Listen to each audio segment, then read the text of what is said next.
This is Cambridge, England. For over 800 years, this city has been a fortress of the mind, isolated on the edge of the known world, where the laws of the universe were rewritten, the secret of life was decoded, and empires of thought were built. Most people today look at Cambridge and see an idyllic postcard, perfectly manicured green lawns, students punting lazily down a serene river, and towering Gothic chapels glowing in the afternoon sun. But that is a carefully curated illusion. This city was forged in mud, rebellion, and bitter exile. It survived the Black Death, brutal peasant uprisings, religious burnings, and a civil war that tore the nation in two. Today, using advanced AI techniques, we are going to strip away the pristine lawns and the modern biotech labs. We will transform centuries-old chronicles, faded maps, and silent stones into vivid, lifelike scenes, bringing Cambridge's remarkable, violent, and brilliant past to life. We are going to walk through every era of this city's existence. From a treacherous, swampy river crossing on the edge of a wasteland to the intellectual capital of the world, you will see the plagues, the geniuses, the riots, and the revolutions. This is the complete, unfiltered story of Cambridge. Let's begin in the mud. Not many people realize this, but the story of Cambridge doesn't start with scholars in long black gowns. It starts with a swamp. For thousands of years, the landscape just north of here was known as the Fens, a massive, terrifying, mosquito-infested marshland covering hundreds of square miles. It was a watery wilderness of reeds and fog, practically impassable. But there was one spot, a small hill of gravel, right on the edge of the River Granta, where the water was shallow enough to cross. The Romans saw the strategic value of this dry crossing. Around 70 AD, they built a small fort on what is now Castle Hill. They called it Duroliponte. They built a bridge, paved a few roads, and collected taxes. But like Oxford, the Romans didn't stay. By 400 AD, the empire collapsed, the legions marched away, and the stone fort crumbled into the earth. The real foundation of the town begins with the Saxons and the Vikings. The Vikings, sailing their shallow draft longships right off the North Sea, navigated down the treacherous rivers and seized the crossing in 875 AD. The town became a bustling, muddy trading post on the frontier between the Saxon kingdom of Wessex and the Viking Danelaw. They called the settlement Grant's Brick, the bridge over the River Granta. It was a rough, violent place. The people here were hardened merchants, eel catchers and farmers, living in thatched wooden huts, constantly looking over their shoulders for the next raiding party. When William the Conqueror and his Norman army arrived in 1066, they didn't bring enlightenment. They brought a reign of terror. The Fens, just north of Cambridge, had become a stronghold for Saxon rebels, led by the legendary outlaw Hereward the Wake. William needed to crush this rebellion, and Cambridge was his staging ground. In 1068, he ordered the construction of Cambridge Castle. This wasn't a fairy tale palace. He demolished 27 civilian homes just to make room for the massive earthworks. Using AI, we can reconstruct the towering wooden Mott and Bailey fortress dominating the skyline, casting a literal and psychological shadow over the subjugated townspeople. The message was unmistakable. The Normans owned the bridge, they owned the river, and they owned you. For the next 140 years, Cambridge remained an important, if unremarkable, medieval trading centre. But in the year 1209, a single act of violence 80 miles away changed the destiny of this town forever. In the winter of 1209, in the town of Oxford, a student practicing archery accidentally shot and killed a local woman. The Oxford townspeople, who had long despised the arrogant, privileged scholars, erupted in a murderous rage. They grabbed the city's mayor, broke into the students' lodgings, and dragged two completely innocent scholars out into the street. With the blessing of King John, they hanged them by the neck until they were dead. The academic community in Oxford panicked. Fearing a mass slaughter, Dozens of masters and students packed whatever books they could carry and fled into the freezing English winter. They marched east through dense forests and terrible roads, looking for sanctuary. They chose Cambridge. Why here? Because it was far enough from the king's wrath, it was a prosperous trading town that could feed them, and most importantly, it was under the protection of the powerful Bishop of Ely, whose cathedral fortress dominated the fens nearby. When these exhausted, freezing scholars waded across the muddy bridge into Cambridge in 1209, they didn't just bring their books, they brought a new identity. The University of Cambridge was born from exile. At first there were no colleges, the university was just a concept. Scholars rented rooms in the town, gave lectures in wooden sheds, and lived cheek by jowl with the local butchers, bakers and blacksmiths. And just like in Oxford, it was a recipe for absolute disaster. The scholars were exempt from local taxes, they were tried in their own special courts, and they were notoriously rowdy. The locals, who worked their fingers to the bone, hated them. By 1284, the Bishop of Ely realised the students needed to be controlled. He founded Peterhouse, the very first Cambridge college. It was a revolutionary idea. Put the scholars behind a high stone wall, lock the gates at night, feed them in a communal hall, and subject them to strict monastic rules. It was a fortress of learning. But even the high walls of Peterhouse couldn't keep out what was coming in the 14th century. If you think Cambridge is just a tranquil place of study, the late 14th century will shatter that illusion completely. First came the Black Death in 1348. The plague swept up the river, carried by rats on trading ships. The death toll was apocalyptic. Entire parishes in Cambridge were wiped off the map. Over a third of the town's population suffocated in their own blood, their bodies dumped in mass graves. The university was decimated. So many scholars and priests died that the Pope had to grant special dispensations to ordain new, barely trained youths just to keep the churches functioning.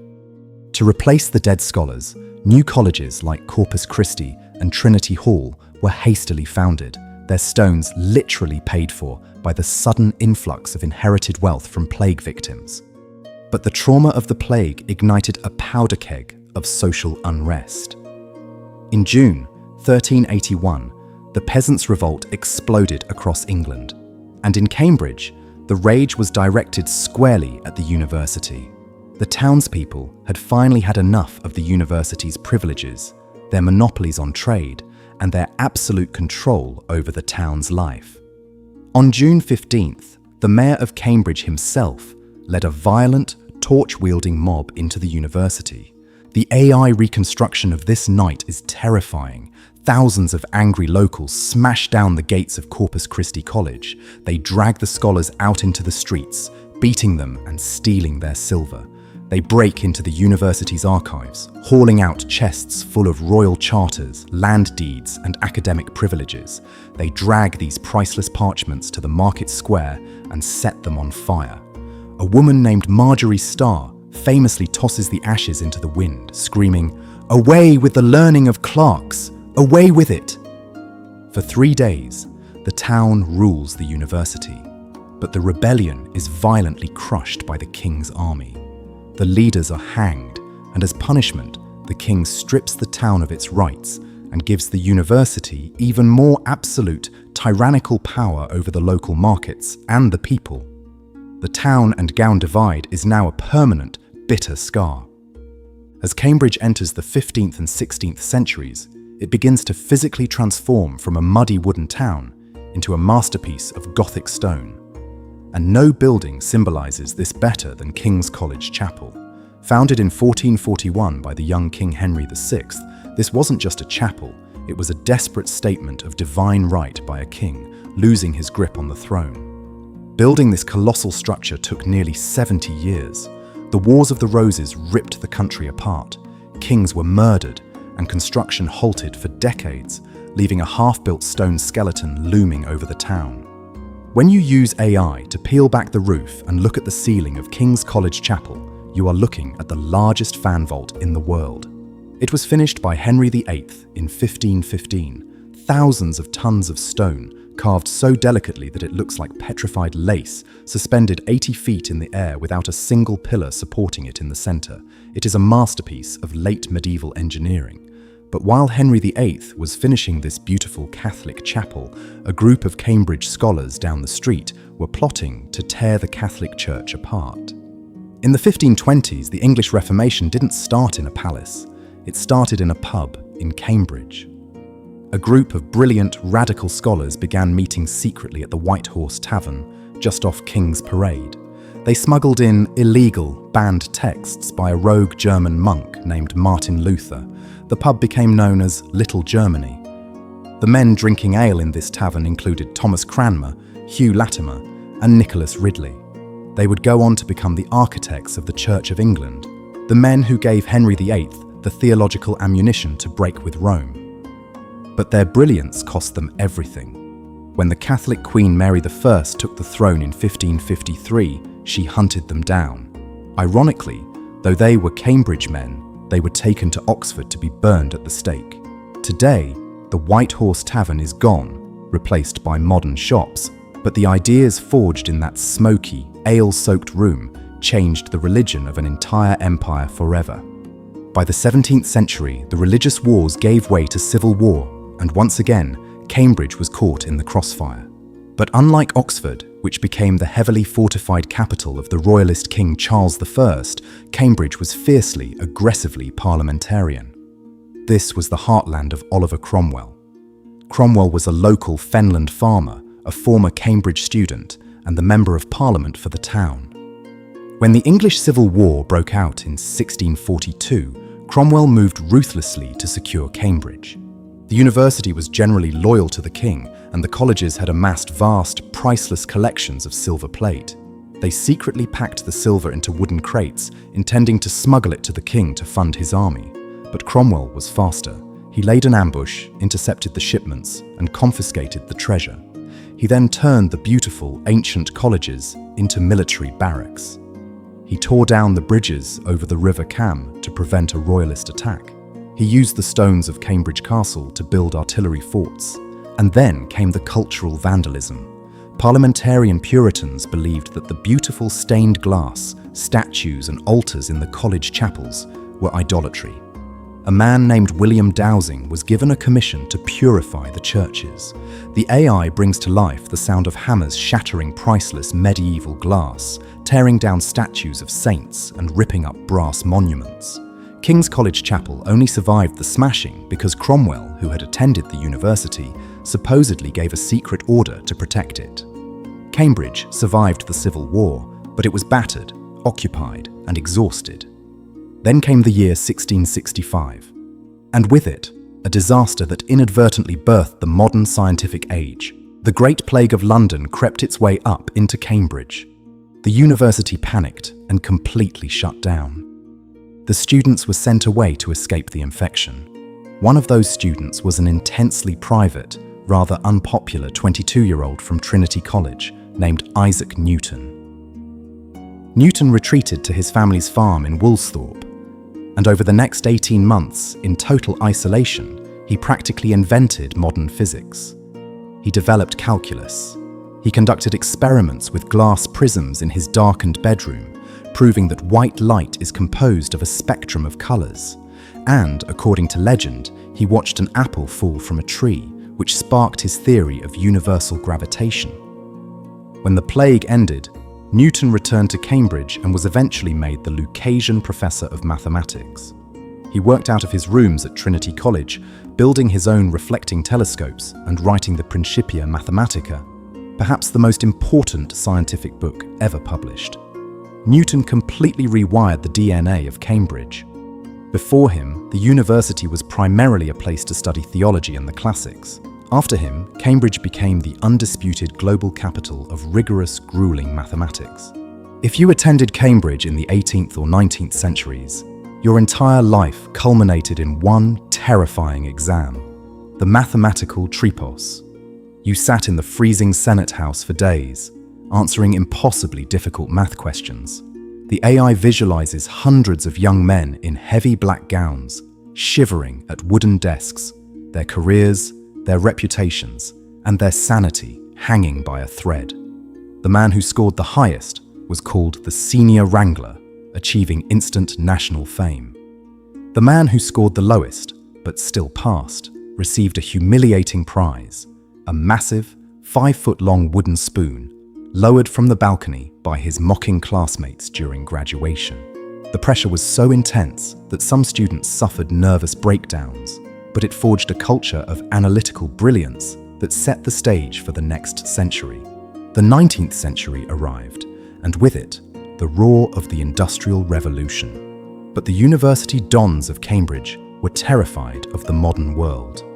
When the railway companies proposed building a line into Cambridge in 1844, the university fought it tooth and nail. They argued that easy travel would distract the students, bring in undesirable elements from London, and ruin the peace of the town. They couldn't stop the railway entirely, but they used their immense political power to force the station to be built over 1.5 miles away from the city centre. Even today, arriving visitors have to take a long, exhausting walk or a bus ride to reach the historic colleges, a permanent physical legacy of Victorian academic snobbery. Despite the university's resistance, the modern world forced its way in. In the mid-19th century, a young theology student named Charles Darwin spent his time at Christ's College collecting beetles in the surrounding fens instead of reading his Bible. His time here laid the groundwork for his voyage on the Beagle and his earth-shattering theory of evolution. And finally, half the human race was allowed to join the pursuit of knowledge. For over 600 years, Cambridge had been an entirely male fortress. In 1869, Girton College was founded. It was the first residential college for women in Britain, but it wasn't welcomed. It was built 2 miles out of town to keep the women segregated from the men. The female students were chaperoned everywhere. They could take the exams, and they often scored higher than the men, but the university spitefully refused to grant them actual official degrees. In fact, Cambridge was the very last university in the UK to grant full degrees to women, holding out until 1948. But as the 19th century ended, Cambridge made a decision that would change the course of human history. They built the Cavendish Laboratory in 1874. Under the leadership of giants like James Clerk Maxwell and J.J. Thomson, the Cavendish became the epicenter of a new kind of physics. Here, the electron was discovered. Here, the atom was split for the first time. The quiet, medieval town was suddenly unraveling the very building blocks of the universe. But the 20th century brought a darkness that no scientific breakthrough could fix. When World War I broke out in 1914, the youth of Cambridge enthusiastically marched off to the trenches, believing it would be a grand adventure.